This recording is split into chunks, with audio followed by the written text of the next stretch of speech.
Good morning and welcome sa atin pong Bread Talk kung saan atin pong pinag-aaralan ang salita po ng Diyos maging ang buhay ng atin pong Panginoong Jesus.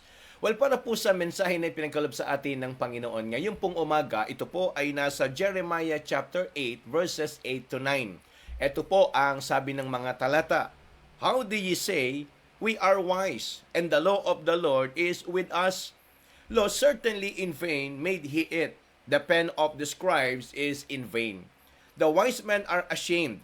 They are dismayed and taken. Lo, they have rejected the word of the Lord, and what wisdom is in them? Well, the title of our topic for this morning is Know God's Word, Know God's Wisdom. Ito po ang katotohanan, mga kapatid. Kapag tayo po ay empty, or walang salita ng Diyos sa ating buhay, kahit gaano pa tayo kaalam, sa maraming bagay sa mundong ito, kahit marami tayong napag-aralan, kahit marami tayong natutunan, pero sa harapan po ng Panginoon, ang lahat ng yan ay hindi po katalinuhan. Ang lahat ng yan ay kamangmangan. Kaya nga, kung titignan po natin, sabi po ng 1 Corinthians chapter 3 and verse number 19, malinaw po na ito ay itinuro ni Apostol Pablo sa mga kapatiran sa mga taga-Korinto.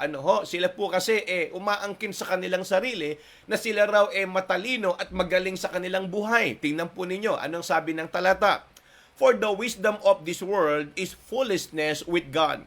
For it is written, He taketh the wise in their own craftiness. So, ang tingin ng tao, kapag siya nakapag-aral, kapag siya meron pong narating, kapag siya meron pong mga natutunan sa kanyang buhay, ang tingin na sa kanyang sarili, matalino na at maalam na sa buhay. Mga kapatid, tandaan po ninyo, kahit gaano pa tayo kagaling, sa mga bagay na nagagawa natin dito po sa mundong ito, kung wala naman po ang salita ng Diyos sa ating buhay, ang lahat ng yan, ang sabi ho ng Biblia ay kamangmangan.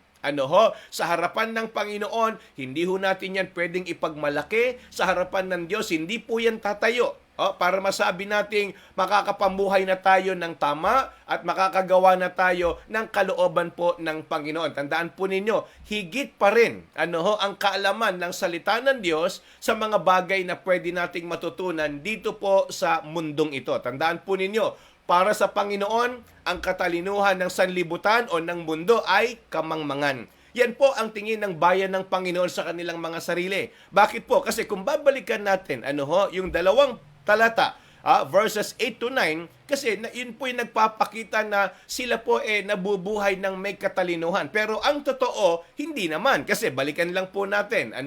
Verse number 8. How do you say, we are wise? Paano nga naman nangyari yon? Sabi ho ng Bible, the law of the Lord is with us. Nasa atin ba ang salita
buhay? This is what the people of Judah said of themselves. Tingin nila sa sarili nila, yun na sila.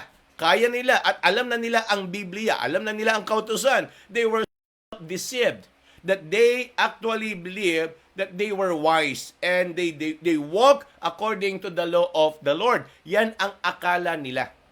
Kaya nga mga kapatid, ulitin ko po, hindi sapat na tayo po ay nakikinig lang, mahalaga po na tayo rin ay kumbaga nakapag-a-apply nito sa atin pong mga buhay. Kaya nga tingnan po ninyo, hindi ba't kahit ang tao matalino, sa mga napag-aralan niya sa eskwelahan, matalino sa buhay kasi mayroong mga kumbaga napagtatagumpayan, pero kailangan pa rin ho natin mga kapatid ng salita po ng Diyos sa atin pong mga pang-araw-araw na ginagawa. Kasi nga ang Biblia ay hindi lang po para sa simbahan o sa church. Ang Biblia ay para ho sa buhay ng tao. Kumbaga wag ho natin tignan na ang Bible ay pinag-aaralan lang dapat sa church. Kundi dapat ang salita po ng Diyos araw-araw nating nabibigyang pansin sa atin pong pang-araw-araw na pamumuhay. Kasi po, mahalaga na tayo po ay mayroong gabay ng salita ng Diyos. Bakit? Sapagkat ang salita ng Diyos ang siyang pinagmumulan ng karunungan ng tao. Tignan po ninyo, sabi ho ng James chapter 1 verse number 5. Malinaw po itong talatang ito, mga kapatid. If you lack wisdom, let him ask of God, that giveth to all men liberally and upbraideth not, and it shall be given him. So, ibig sabihin, ito ay nagmumula sa Diyos. Pero, paano natin makukuha ang karunungan na manggagaling sa Diyos? Yan po ay sa kaparaan ng pag-aralan natin ang salita ng Panginoon. Kaya paano mangyayari na ang tao matalino nang wala namang salita ng Diyos?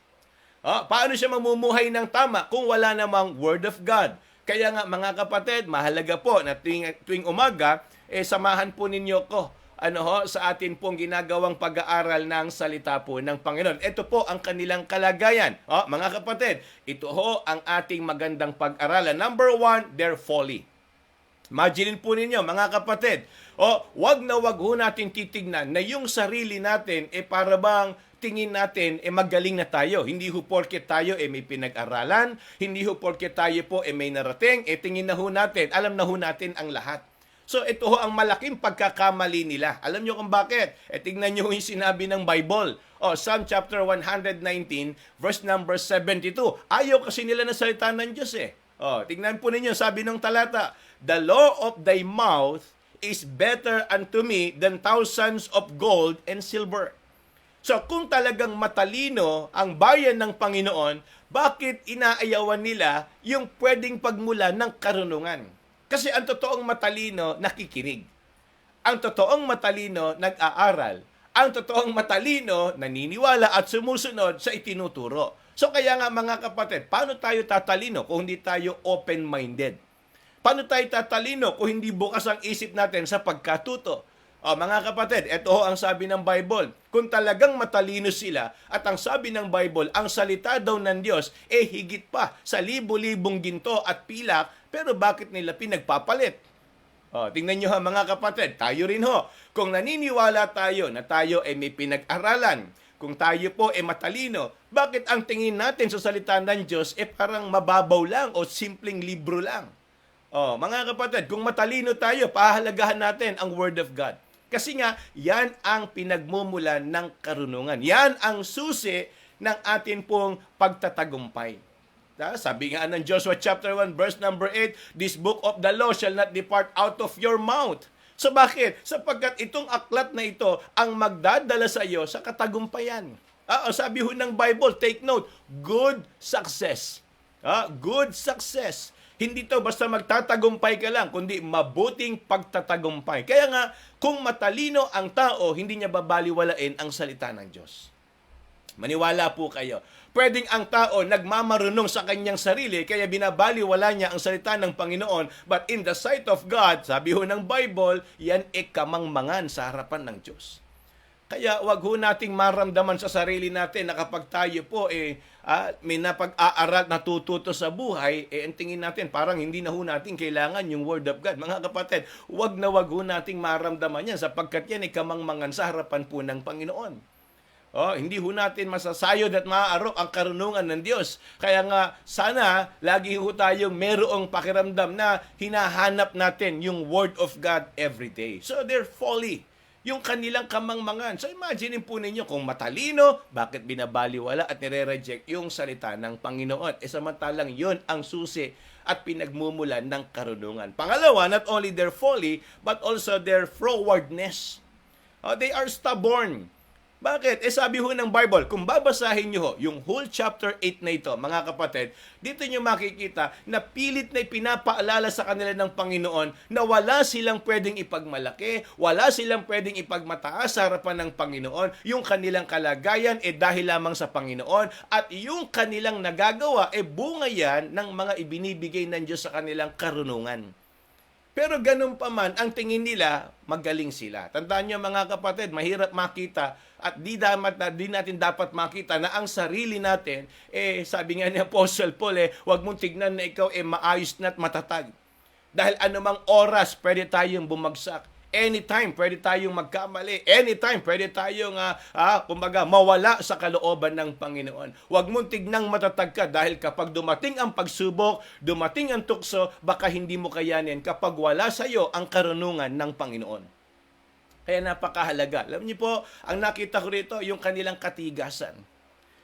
Yung kanilang pagmamarunong sa kanilang sarili. Mga kapatid, iwan na ho natin ang kapalaluan. Iwan na ho natin yung idea ba na namumuhay tayo. Kasi nga, pakiramdam natin, matalino tayo, tingin natin, alam natin yung ginagawa natin, pero again, ang Diyos pa rin ang mas matalino sa lahat.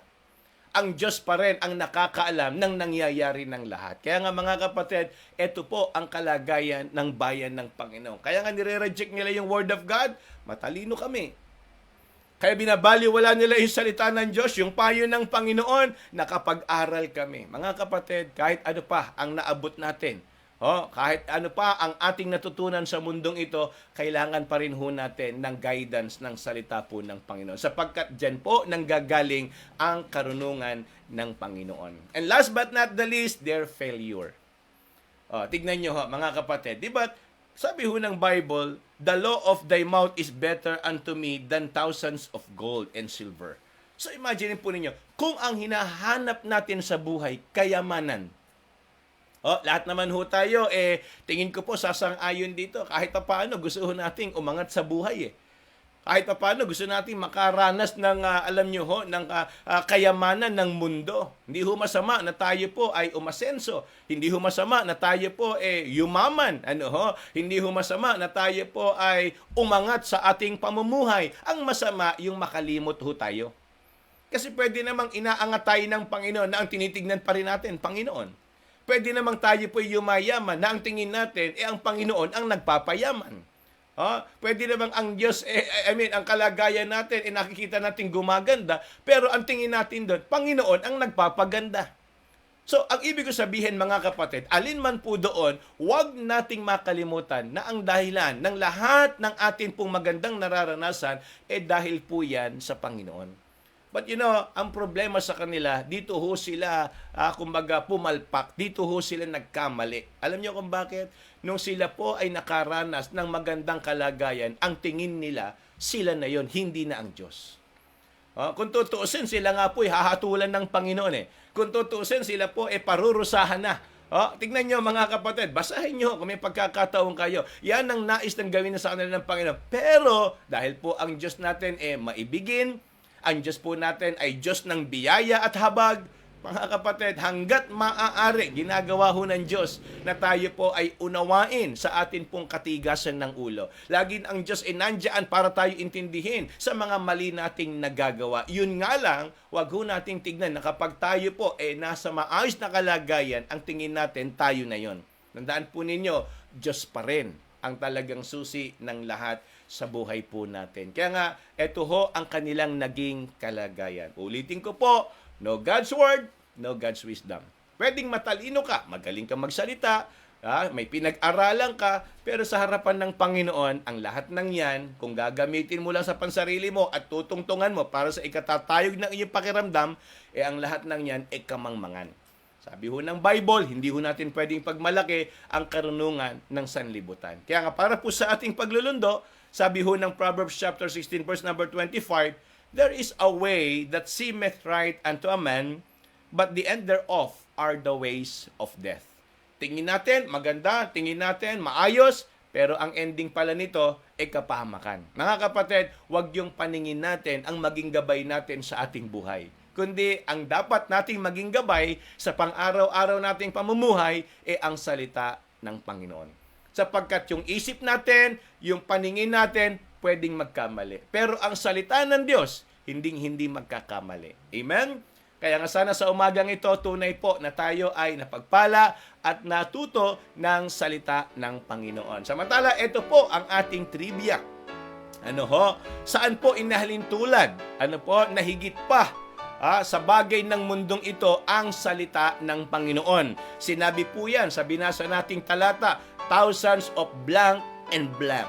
Ayan. So, yan po ang ating trivia for this morning. Uulitin ko po, ang trivia natin, ikinumpara, ang salita ng Diyos na higit pa sa mga bagay ng meron sa mundong ito. Dalawa po yan ang tinutukoy natin. Thousands of blank and blank. At yan po ang ating trivia. At ito naman po ang mga sumagot ng tama kahapon. Ano po ang tamang sagot? Fathers or father. Pwede na po. Pero ang eksakto talaga, fathers. So inintindi na lang po natin. Baka nakulangan kayo ng S. Doon po sa inyong na-type na sagot. But ito po, ang mga sumagot ng tama yesterday. Ihanda na po natin yung ating mga kamay para palakpakan at i-congratulate yung mga kapatid ho natin na talagang nakatutok at inaabangan yung atin pong ginagawang pag-aaral ng salita ng Panginoon. And ito po ang number 1. Okay, ang number 1 po natin ay si Preacher Alvin. First time tong nag-number 1. Preacher Alvin, tingin ko mukhang nakikita mo yung aking lesson. Nasa number 1 ka kahapon. Ayan, congratulations sa iyo. And pangalawa po natin, and syempre, di na ho nakapagtataka ito. Si Ninang Kiten. Nang Kiten, good morning. Congratulations po. Kayo ang pangalawa kahapon. At ang pangatlo natin, bago rin po ito, mga kapatid, na nag-number 3, wala pong iba kung hindi si Ate Milet de Lara ng East Bagong Barrio. Good morning, Ate Milet. Congratulations po sa inyo. Mga kapatid, palakpakan ho natin sila. Sila po ang ating top 3 yesterday sa ating pong trivia. And then ang pang-apat natin, ito po mga kapatid, pakinggan ninyo. Ang number 4, si Ate Nelly. Ang number 5, Sister Lani. Number 6, si Ninang Alice. Number 7, si Preacher Rodel. And number 8, si Mami. Mami advance happy birthday. Ilang oras na lang. Birthday mo na. Saan mo ba kami papakainin? Kami naman mga taong kalad ka rin. Willing kaming sumama kung saan mo kami dadalhin para i-celebrate ang iyong kaarawan. Ayan, advance happy birthday, Mami. And then, ang pang-siyam natin, si Sister Jessa. Ang pang-sampu ay si Sister Hannah Trinidad. Congratulations sa inyo. Palakpakan mo natin sila. Ayan. Sila po ang mga sumagot ng tama kahapon. Ito ba po? Meron pa, pang number 11. Si Sister Marian Kauyong. Diyan po yan sa Calbayog, Samar. And then, ang pang-12 natin ay si Sister Gypsy. Pang-13, si Ninang Flor. Pang-14, si Ate Rose. Pang-15, si Nanay Denden. At ang pang-16 natin, si Brother Gab. Pang-17, si Sister Mati. Pang-18 ay si Sister Weng. At pang-19 ay si Sister Gina Bometibo. Nakakatuwa naman Sister Gina. Talagang sumasali rin sa ating trivia. Maraming salamat po sa inyo sa mga sumagot ng tama kahapon. At gusto lang nating batiin this morning. Naka-join po sa atin si Ate Judy from East Bagong Barrio. Ate Judy, good morning. At sana talagang patuloy na palakasin ng Panginoon. Yung father niya ba? Yung father ni Ate Judy. At mamaya babanggitin ho natin na isama ho sa prayer. Yung father ni Ate Judy. At maging si Ate Milet, naka-join din sa atin from East Bagong Barrio. At kasama rin natin si Ate Jean Lacuna. Diyan po yan sa Rizal. Okay, so hello po Ate Jean. Good morning po sa inyo dyan, sa mga kapatid natin dyan sa Rizal. Maraming salamat sa inyo pong pag-join. Ayan, kasama rin natin si Ate Abad. Okay, si Ate Sara Abad mula po sa Sangandaan. Ayan, good morning Ate Sara. Maraming salamat at naka-join ka this morning. Kasama rin natin si Sister Gina Bometibo. Sister Gina, mukhang may order yata ako ng banana cake. Meron kaming fellowship sa darating na November 28, Tuesday yun. Kung ako nagkakamali, meron kaming fellowship ng mga pastor At mukhang ang aking pinopromote ko yung banana bread mo. Kaya o-order ulit ako, ha? Huwag mo lang makalimutan. At dadalhin ko yan sa aming fellowship. Kasi yun yung aking contribution na magdala kami ng pagkain. At gusto kong ipa-claim sa kanila na wag nilang makalimutan yung napakasarap na banana bread. Ayan. Thank you, Sister Gina. And sama ho natin sa prayer si Kapleo Kagawan, si Nanay Olivia Tahuna, si Kuya Ray Cortez, at maging si Mami, yung kanya pong kalusugan, si Nanay Bilen, and then maging po si Tatay Tomas Beltran. Ayan, kasama ho natin sa prayer. At maging si Pastor June Bertos, si Ate Nelly. Ayan, sama ho natin sa prayer. Sana talagang patuloy silang pagalingin ng Panginoon. At yung mother ni Brother Ronnie Leona, dyan po yan sa may Malabon. Okay? Ang pangalan po ay Adoracion Leona. Okay? Tama ako, Brother Ronnie, ha? Ang pangalan ay Adoracion Leona. Yan, no? Mga kapatid, ang isasama natin sa prayer. At yung father naman ni Ate Judy ay si Jose Pepito Gonzales. Okay, ulitin ko po, Jose Pepito Gonzales. Huwag ho ninyong makalimutan, include natin sa prayer. And syempre, si Nanay Rosita. Nako, Nay Rosita, palakas po kayo, na? At patuloy po kayo pagalingin ng Panginoon. At mamaya, wag ho ninyong makalimutan, alas 7 ng gabi, tayo po magkita-kita sa gawain ng Panginoon para po sa prayer meeting. Tandaan po natin, mahalaga po ang salita ng Diyos, mahalaga rin ang manalangin. Kaya nga sana mga kapatid, sama-sama tayo mamaya sa gawain ng Panginoon sa church at tayo po ay mag-aral ng salita ng Diyos at manalangin para po sa pangangailangan natin at ng bawat isa. Again, maraming salamat po sa lahat na nag-join ngayon pong umaga. Ingat po tayo palagi and good morning to everyone.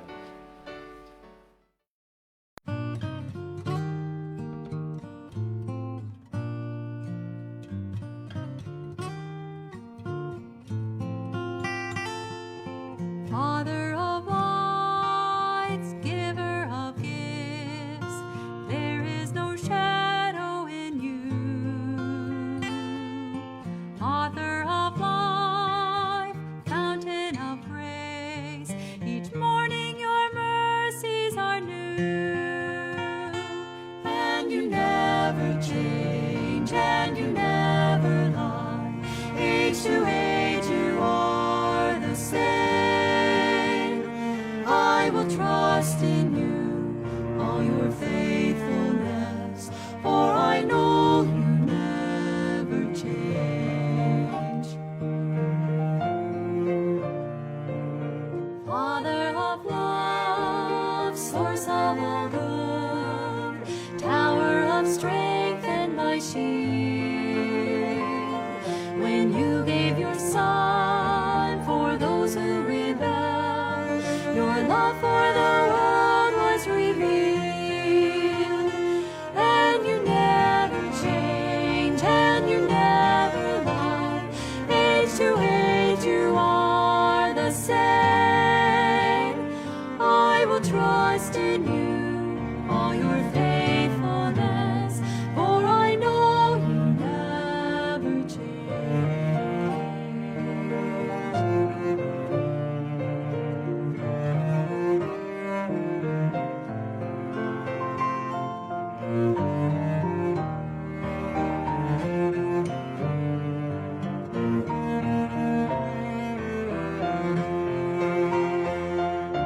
Father of peace, hope of the weak, though mountains fall into the sea, though tempests may rage, the sun hide its face, your favor will rest upon me, and you never